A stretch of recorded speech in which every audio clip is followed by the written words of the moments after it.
ایرانی وزیر خارجہ کی قیادت میں ایرانی وفد ایک مرتبہ پھر اسلام آباد پہنچ چکا ہے۔ فیلڈ مارشل عاصم منیر نے ایک مرتبہ پھر کر دکھایا۔ ظاہر ہے کہ اس وقت دونوں ملک امریکہ اور ایران ایک طرح سے دوبارہ سے جنگ میں آنے کا اعلان بھی کر چکے ہیں۔ ان حالات میں بھی اگر پی ٹی آئی کو احتجاجی تحریک کا مطالبہ کر رہی ہے، لوگوں سے جلاؤ گھراؤ کی باتیں کر رہی ہے، احتجاج کی باتیں کر رہی ہے، دوبارہ سے ثبوت ہے کہ پی ٹی آئی ابھی تک ایک سنجیدہ جسے کہتے ہیں نہیں ہو پائی۔ مین کائنڈ پوری دنیا کا یہ مستقبل کا سوال ہے، ان کے ساتھ بھی اگر کھڑے نہیں ہونا پی ٹی آئی نے تو سوال ہے پھر کھڑے کہاں پہ ہونا ہے۔ ایرانی وزیر خارجہ کی قیادت میں ایرانی وفد ایک مرتبہ پھر اسلام آباد پہنچ چکا ہے اور ان کی ملاقات ہوئی ہے پاکستان کے وزیر اعظم شہباز شریف سے، ڈپٹی وزیر اعظم اور وزیر خارجہ اسحاق ڈار صاحب سے اور فیلڈ مارشل عاصم منیر صاحب سے۔ اس وفد کی آمد کے بارے میں سب سے بہتر اور مختصر ترین تبصرہ سیریل المیڈا نے کیا کہ فیلڈ مارشل عاصم منیر نے ایک مرتبہ پھر کر دکھایا۔ ظاہر ہے کہ ان کا اشارہ یہی تھا کہ ایرانی وفد کو یہ قائل کرنا کہ وہ مذاکرات پر آئیں اور پاکستان آئیں۔ ظاہر ہے کہ یہ فیلڈ مارشل کا ایک دفعہ پھر سے سفارتکاری کا ہنر ہے اور وہ جو کہ ہمارے سامنے آیا ہے۔ ان مذاکرات کی ظاہر ہے کہ بہت زیادہ اہمیت ہے، جاپان سے لے کے کینیڈا تک دنیا اسلام آباد کی طرف دیکھ رہی ہے، اور اس وقت اگر آپ غور کریں تو حکومت پاکستان کی جانب سے انتہائی یعنی احتیاط کا مظاہرہ کیا جا رہا ہے، بہت رازداری رکھی جا رہی ہے، کیونکہ یہ تمام معاملہ انتہائی نازک ہے۔ گویا پوری حکومت اس وقت پل صراط پر سے گزر رہی ہے، بہت ہی نازک لمحات ہیں۔ کوئی ایک غلط خبر، کوئی ہلکی سی لغزش، کوئی بے احتیاطی اس وقت بہت نقصان پہنچا سکتی ہے، جو ظاہر ہے کہ پاکستان کے لیے بھی بہت نقصان دہ ثابت ہو سکتا ہے، بلکہ پوری دنیا کے لیے بہت نقصان دہ ثابت ہو سکتا ہے۔ ظاہر ہے کہ اس وقت دونوں ملک امریکہ اور ایران ایک طرح سے دوبارہ سے جنگ میں آنے کا اعلان بھی کر چکے ہیں، لیکن دونوں طرف ظاہر ہے کہ غصہ بھی موجود ہے، عدم اعتماد بھی موجود ہے، تو کوئی ہلکی سی بھی غلطی معاملات کو بگاڑ سکتی ہے۔ لہٰذا یہ تمام کی تمام احتیاط جو حکومت پاکستان کی طرف سے دکھائی جا رہی ہے، یہ انتہائی ضروری ہے، انتہائی لازمی ہے اور قابل فہم ہے۔ یعنی کہ یہ جو آپ دیکھیے کہ بلاکڈ ہے آبنائے ہرمز کا، اس سے ظاہر ہے کہ تیل کی قیمتیں پوری دنیا پہ اثر انداز، اس کے علاوہ ایل این جی جو گیس ہے، پھر اس کے علاوہ جو یونائٹڈ عرب ایمریٹس ہے، وہاں پہ رہنے والے ان کی تو تمام خوراک کا معاملہ ہے، ان کی تمام کھانے پینے کی چیزیں جاتی ہیں باہر سے۔ اس کے بعد پھر یہ کہ وہ ہیلیم گیس وہ وہاں سے آتی ہے دنیا کو، تو پوری سپلائی چین شدید ترین متاثر ہو چکی ہے۔ پیٹرول سے جڑی ہوئی ظاہر ہے کہ جتنی بھی مصنوعات ہم دیکھتے ہیں اپنی دکانوں میں پوری دنیا میں، وہ سبزیوں سے لے کے دوائیوں سے لے کر اور روزمرہ کی گروسریز جو ہوتی ہیں، گھریلو استعمال کی اشیاء، وہ تمام کی تمام اشیاء ٹرانسپورٹ ہو کر دکان پہ پہنچتی ہیں، فیکٹری سے ٹرانسپورٹ ہو کر کہیں جاتی ہیں،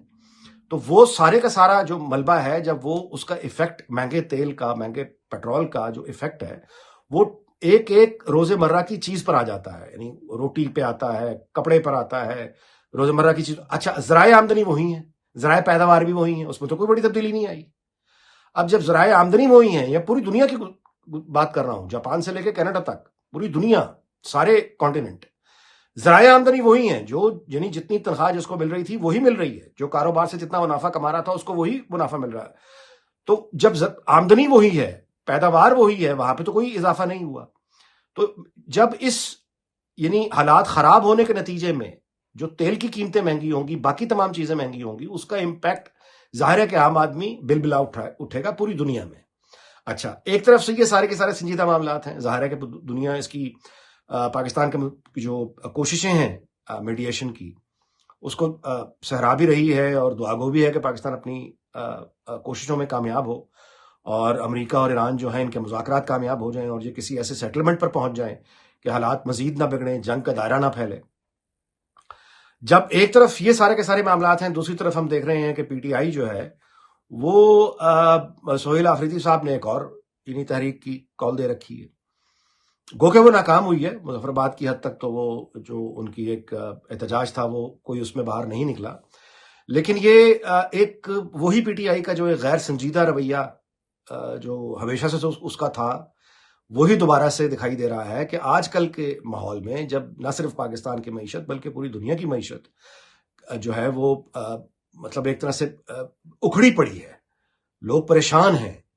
پوری دنیا کی اقوام جو ہیں وہ ان مذاکرات کی کامیابی کے لیے دعا گو ہیں، وہ تمام جو ایک طرف انتہا پسند ہیں وہ اسرائیل میں بیٹھے ہوں، کہیں دنیا میں بیٹھے ہوں، وہ جو بھارت میں مثال کے طور پہ بیٹھے ہوئے ہیں، تو وہ چاہتے ہیں اپنے انتہا پسندی کی وجہ سے کہ مذاکرات ناکام ہوں. لیکن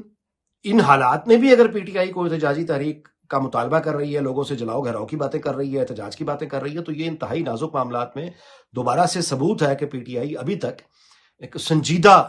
جسے کہتے ہیں نہیں ہو پائی. اس کو نہ دنیا کے نازک معاملات کا اندازہ ہے، نہ اس کو جنگ کا اندازہ ہے، نہ اس کو تباہی کی فکر ہے، نہ اس کو پاکستان کے معیشت کی فکر ہے، نہ اس کو یعنی پاکستان کے لوگوں کی مستقبل کی فکر ہے. وہ اس وقت احتجاجی کال دینا، اس وقت فساد کی بات کرنا، اس وقت یعنی جس وقت حکومت جیسا میں نے عرض کیا پولیس رات پہ چل رہی ہے، پھونک پھونک کے قدم اٹھانا پڑ رہا ہے، اس موقع پر احتجاج کی بات کرنا، جلاؤ گھراؤ کی بات کرنا، یہ انتہائی غیر پختہ رویہ ہے. اور یہ بہت قابل افسوس ہے کہ پی ٹی آئی جیسی جماعت اس قدر غیر سنجیدگی کا مظاہرہ کر رہی ہے، حالانکہ جو ان کے ساتھ مطلب ہوئی ہے ان کو اب سبق سیکھنا چاہیے. لیکن تمام کی تمام لیڈرشپ